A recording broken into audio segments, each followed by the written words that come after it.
Hoy, tras celebrar la Eucaristía, me han llamado la atención varias frases de la Escritura que salían en las lecturas. Como esto no se trata de una sola frase, ni de un pasaje, ni de un concepto concreto, creo que voy a meter el vídeo en Friki Reflexiones. ¡Adelante!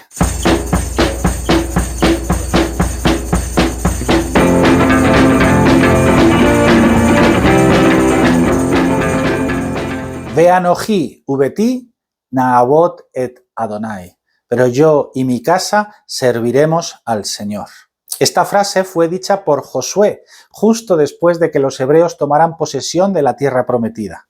Hoy mismo resonaba esta frase en las palabras que se proclamaban en la liturgia eucarística del domingo 21 del tiempo ordinario. La Iglesia en su liturgia las pone en conexión directa con la respuesta de Pedro a la pregunta de Jesús: ¿Me caigimes celete hipagen? ¿También vosotros queréis marcharos? Es una pregunta muy interesante porque la connotación especial del verbo hipago, irse, retirarse, marcharse, es la de conducirse o dejarse llevar por uno mismo, en una dirección muy concreta, hacia abajo, como cuando uno se agacha para no ser visto y poder salir de la reunión sin que nadie se dé cuenta.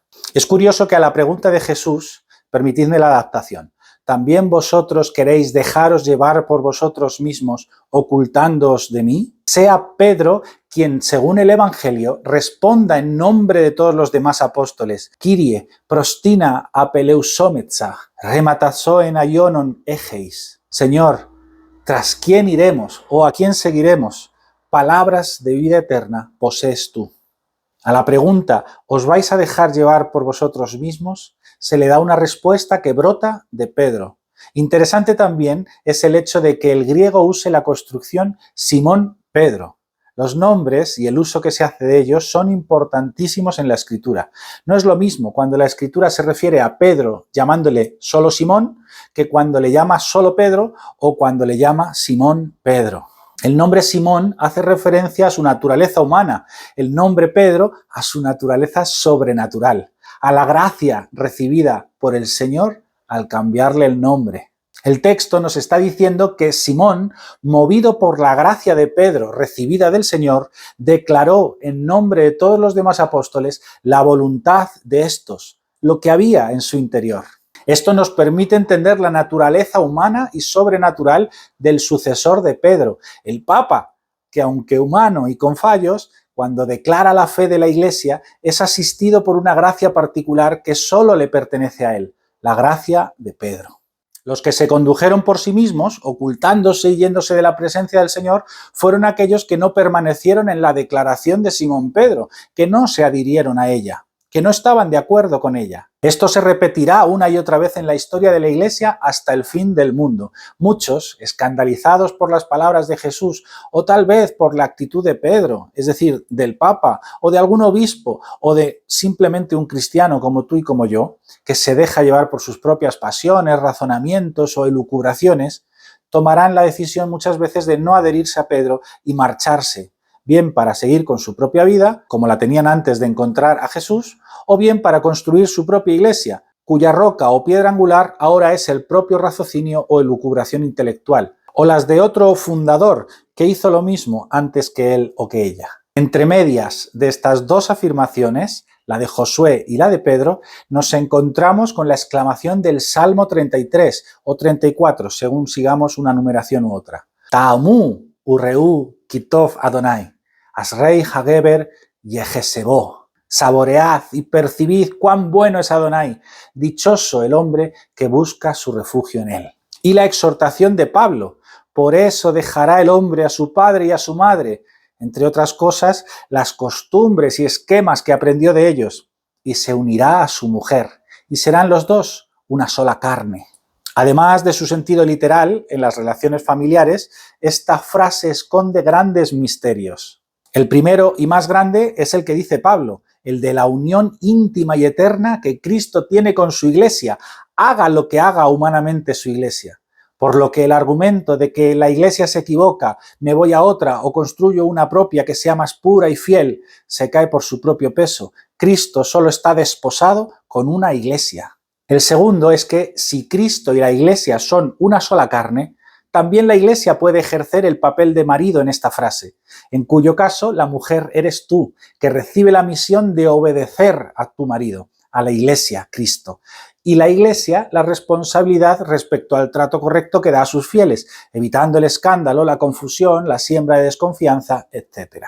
Pero es una unión eterna, no se puede romper, salvo para cometer adulterio. El tercero es que si por el bautismo somos identificados con Cristo, también nosotros, cada cual en su rango de acción, hemos recibido el papel de marido y la obligación de amar a nuestra mujer, en este caso la Iglesia, y dar por ella nuestra propia vida, para consagrarla y purificarla con el agua y la palabra, y presentarla gloriosa, santa e inmaculada, como cuerpo nuestro que es, como lo hizo Jesús. Josué dijo, pero yo y mi casa serviremos a Adonai. El valor de esta frase hebrea es 1068, que vuelve a escribirse en hebreo con las letras Aleph, Samech, Het. La primera representa a Dios y la fuerza. La segunda es algo que sostiene y también un anillo nupcial de compromiso. La última es una valla, algo que separa pero que también une dos cosas entre sí, conectándolas la una a la otra. 1068 vuelve a sumar 15, que originalmente se escribía con las letras Yod, He, que son las iniciales del sagrado nombre de Dios. Para evitar confundirlo con el nombre de Dios, los hebreos la sustituyeron por las letras Zain y Tet, que básicamente representan la plenitud y el bien máximos.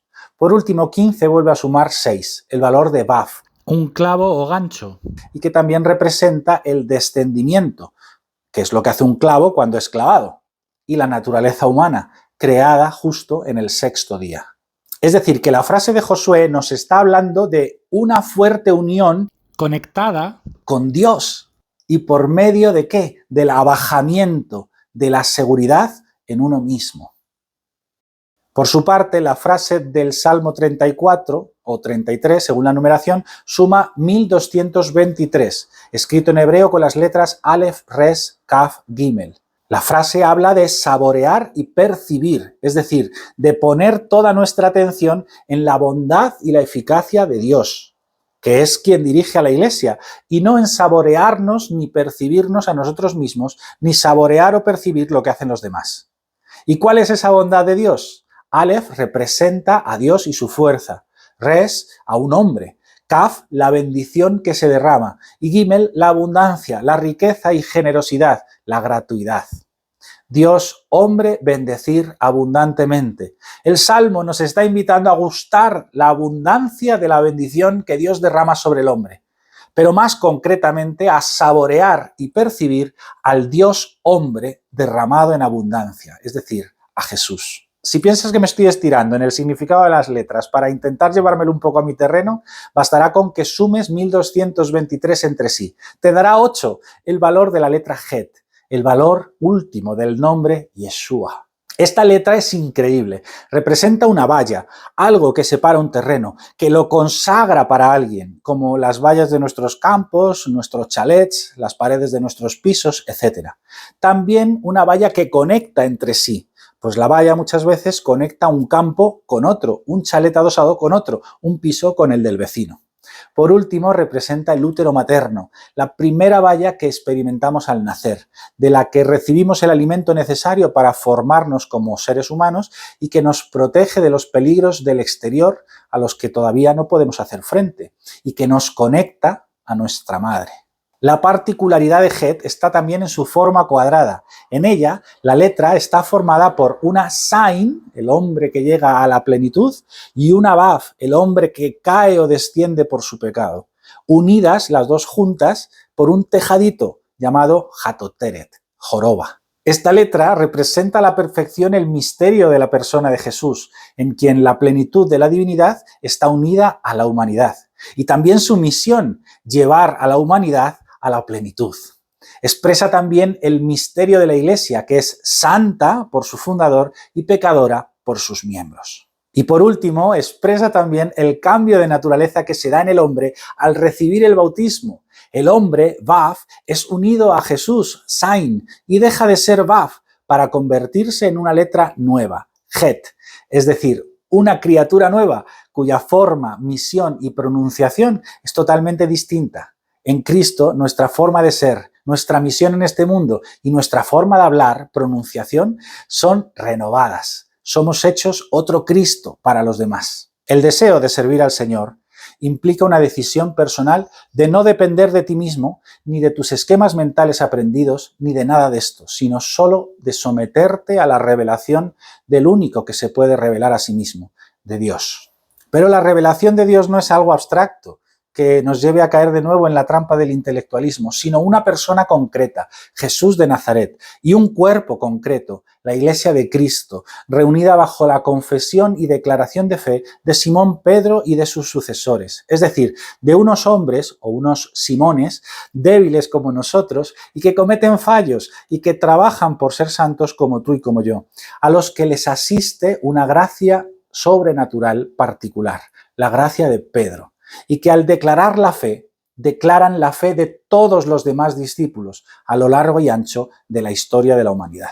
Este deseo de servir al Señor, de no conducirnos por nosotros mismos, ocultándonos para salirnos de la reunión, de la asamblea de los creyentes, conlleva otra decisión firme, la de saborear y percibir la bondad de Dios y no detenernos a mirar nuestras propias bondades o imperfecciones, ni las de los que nos rodean, tampoco de nuestros obispos y ni siquiera la del Papa. No quiere decir que no podamos experimentarlas, claro, somos humanos, pero saborear y percibir son dos verbos que implican detenerse, hacer una pausa, dejar de hacer lo que nos corresponde, es decir, ser santos, para juzgar lo que le corresponde a otro. No somos jueces, somos hijos.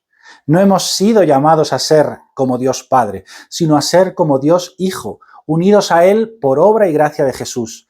Lo que le corresponde al Padre, dejémoselo al Padre. Tú ocúpate de ser hijo, de ser como Jesús.